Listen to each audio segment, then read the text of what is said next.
मुंबई महानगरपालिकेतील गटबाजीवरती तोडगा काढण्यासाठी भाजपनं हालचाली सुरू केल्या। मुंबई भाजप अध्यक्ष अमित साटम यांनी आज संध्याकाळी 5 वाजता भाजपचे सर्व नगरसेवक आणि प्रमुख नेत्यांची बैठक बोलावली।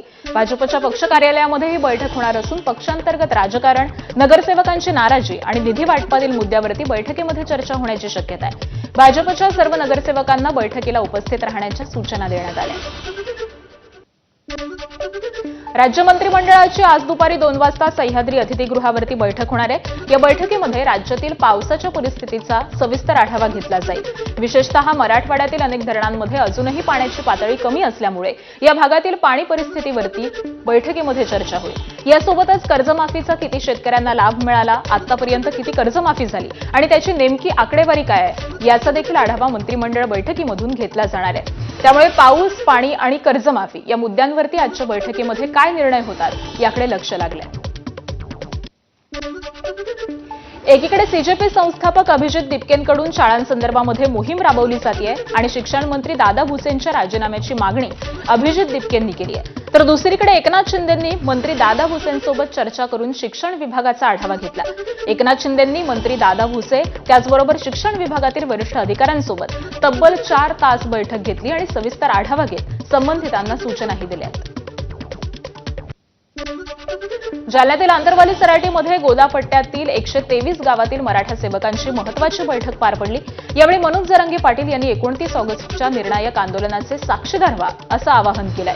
आमचे सगळे बांधव आता ताकदीनं कामाला लागलेले आहेत। 123 गावातील प्रमुख बांधव आज आले होते असं देखील जरांगे म्हणाले। त्याचबरोबर मराठ्यांनी आपल्या गावातील गाड्या बाहेर काढून आंतरवालीत यावं असं देखील आवाहन मनोज जरांगे पाटील यांनी केलंय। प्रमुखांची बैठक घेणं खूप गरजेचं होतं। त्यात राजकीय, सामाजिक सगळे झाले।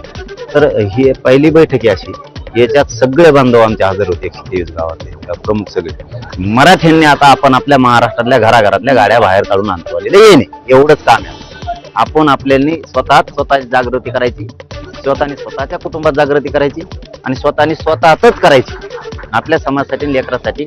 आता मराठ्यांनी कानाकोपऱ्यातून फक्त एकच महाराष्ट्रात लक्षात ठेवायचं, आपण आपली गाडी काढणे, आपण आपले माणसं आंतरवालीच्या आंदोलन 19 ऑगस्टला भेट देणे, बस। बाकी नियोजन सुरू झालं आमचं। उद्योगमंत्री उदय सामंत, मराठा नेते मनोज जरांगे आणि ओबीसी नेते लक्ष्मण हाकेंची भेट घेणार आहेत। उपमुख्यमंत्री एकनाथ शिंदेंशी चर्चा करून सामंत जरांगेंची भेट घेणार आहेत। कालच शिवसेना आमदार अब्दुल सत्तार यांनी मनोज जरांगेंची आंतरवाली सराटीमध्ये जाऊन भेट घेतली होती। 29 ऑगस्ट पासून सुरू होत असलेल्या मनोज जरांगेंच्या आंदोलनाच्या पार्श्वभूमीवरती सामंतांची भेट महत्त्वाची मानली जाते। शिवसेना नेत्यांकडून सध्या मनोज जरांगेंच्या मनधरणीचे प्रयत्न सुरू आहेत। मी शिंदे साहेबांची उद्या बोलणार आहे। मी देखील मनोज जरांगे पाटलांची भेट घेणार आहे। लक्ष्मण हाके देखील काहीतरी आंदोलन करतायत हे देखील मला कळलेलं आहे। त्यांना देखील मी भेटेन। शेवटी महाराष्ट्र सरकारमध्ये काम करत असताना 2 समाजामध्ये कुठं जातीय भिंत उभं राहू नये ही जबाबदारी आमच्या सगळ्यांची सांघिक आहे, मंत्र्यांची। नाशिकमध्ये अखिल भारतीय महात्मा फुले समता परिषदेची बैठक पार पडली। नाशिकच्या एमईटी महाविद्यालयामध्ये ही बैठक पार पडली आहे। मंत्री छगन भुजबळ, मंगेश ससाणे आणि प्रमुख पदाधिकारी बैठकीला उपस्थित होते। जातनिहाय जनगणनेची अधिसूचना जाहीर केल्याबद्दल पंतप्रधान नरेंद्र मोदी आणि केंद्र सरकारच्या अभिनंदनाचा ठराव बैठकीमध्ये मांडण्यात आलाय। दरम्यान गेल्या काही दिवसांपासून ही बैठक झाली नव्हती। आज राज्यातील वरिष्ठ पदाधिकाऱ्यांसोबत संवाद साधला अशी प्रतिक्रिया मंत्री छगन भुजबळांनी दिली। त्याचबरोबर 2011 पासून जात जनगणनेची आमची मागणी होती, त्यावरती सरकारनं निर्णय घेतला असं देखील त्यांनी स्पष्ट केलं। छगन भुजबळांनी लक्ष्मण हाकेंच्या आंदोलनाबाबत प्रश्नचिन्ह उपस्थित करत हाकेंचे सर्व आरोप फेटाळलेत। जरांगेंचा लढा आमच्या विरोधामध्ये नाही तर शासनाविरोधामध्ये असल्याचं भुजबळांनी सांगितलंय। तर ओबीसींना अनेक कामं शांतपणे करून मिळत आहेत आणि मोर्चा कशासाठी काढू असा उलट सवालच भुजबळांनी उपस्थित केलाय। हे आता जे आहे जरांगेचं जे आहे हा लढा आमच्या विरुद्ध नाही आहे, हा लढा शासनाच्या विरुद्ध आहे की आमचे जे आहेत त्यांचे जे काही जात पडताळणी रद्द का होत्या त्याला शासन उत्तर देत आहे।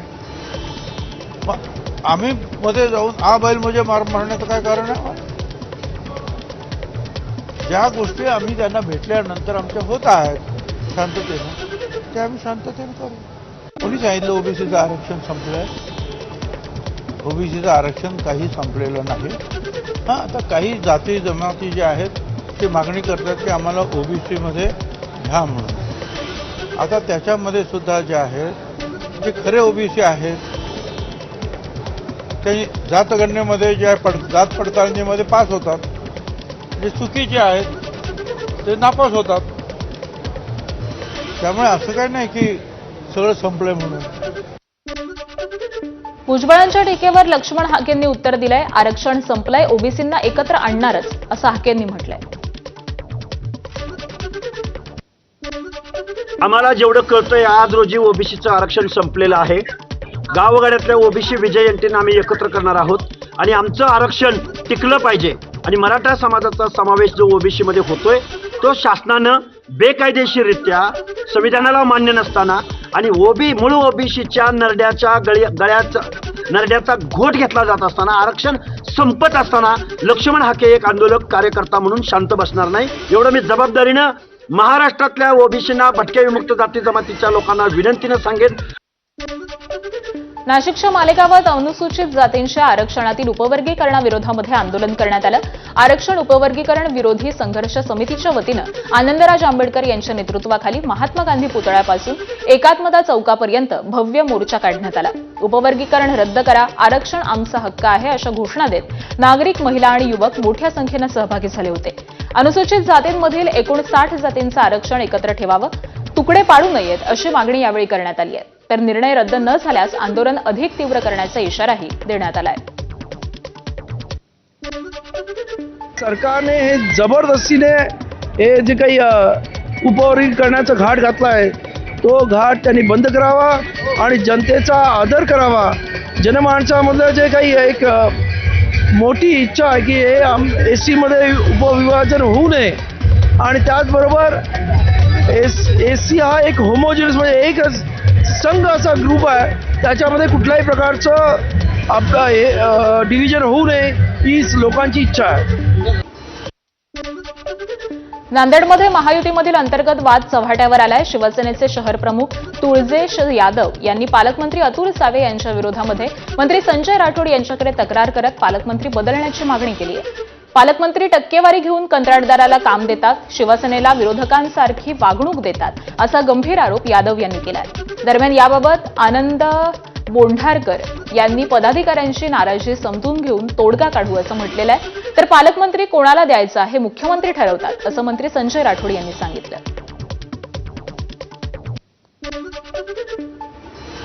नांदेडमध्ये महायुतीचे पालकमंत्री म्हणून ते गेल्या 2 वर्षापासून या ठिकाणी पालकमंत्री म्हणून काम करत आहेत. पण पालकमंत्री म्हणून शिवसेनेला या ठिकाणी त्यांनी आतापर्यंत विरोधकासारखं वागणूक या ठिकाणी दिलेली आहे. शिवसेनेचे कार्यकर्ते, पदाधिकारी यांना वेगळी वागणूक देण्याचं काम या ठिकाणी आतापर्यंत झालेलं आहे. शिवसेनेच्या लोकप्रतिनिधींनी माझ्याकडे काही ही भावना व्यक्त केली नाही, परंतु त्यांच्याशी बोलून मी नक्कीच आमचे जे मुख्य नेते आहेत सन्माननीय एकनाथरावजी शिंदे साहेब यांच्यासोबत चर्चा करेल. कोल्हापुरात आज तेली समाजाच्या कार्यक्रमामध्ये मजेशीर किस्सा घडलाय. कोल्हापुरातील या कार्यक्रमाला महसूल मंत्री चंद्रशेखर बावनकुळे आणि काँग्रेसचे नेते विजय वडेट्टीवार उपस्थित होते. दोन्ही नेत्यांनी उपस्थितांना मार्गदर्शन केलं. यावेळी बोलताना विजय वडेट्टीवार यांनी बावनकुळेंचं कौतुक केलंय. या कौतुकानंतर वडेट्टीवार यांना भाजपमध्ये येण्याची खुली ऑफर बावनकुळेंनी दिली. 2047 सालापर्यंत तुम्हाला सत्तेत येण्याची संधी नाही, त्यामुळे फार काळ विरोधी पक्षामध्ये राहू नका. मी आणि फडणवीस तुमचे चांगले मित्र आहोत असं बावनकुळे म्हणाले. मात्र माध्यमांशी बोलताना हा केवळ विनोदाचा भाग होता असं स्पष्टीकरण बावनकुळेंनी दिलं. मंत्रिमंडळामध्ये सध्या तुम्ही 2 नंबरवर आहात. तुमची तिकडे आता चलती आहे. तुमचा शब्द कोणी खाली पडत नाही. काय धडाकेबाज घेतलो शेतकऱ्यासाठी निर्णय, धनाधन अनेक प्रकारचे निर्णय. मी विधानसभेमध्ये त्यांचं अभिनंदन केलं. अपना आदमी अच्छा निर्णय लेता है तो करना ही पडेगा ना. आपल्या माणसाची तारीफ आपण केली पाहिजे मोकळेपणाने, दिलदारपणाने.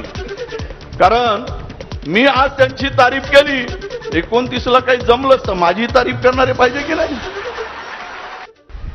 वडेट्टीवारजी, आता तुम्हाला 2047 पर्यंत वाट पाहावं लागणार आहे. पण एक गोष्ट खरी आहे की त्यांना संधी मिळणार आहे का 2029 पर्यंत बघा वडेट्टीवारजी, नाहीतर फार काळ विरोधी पक्षात राहू नका.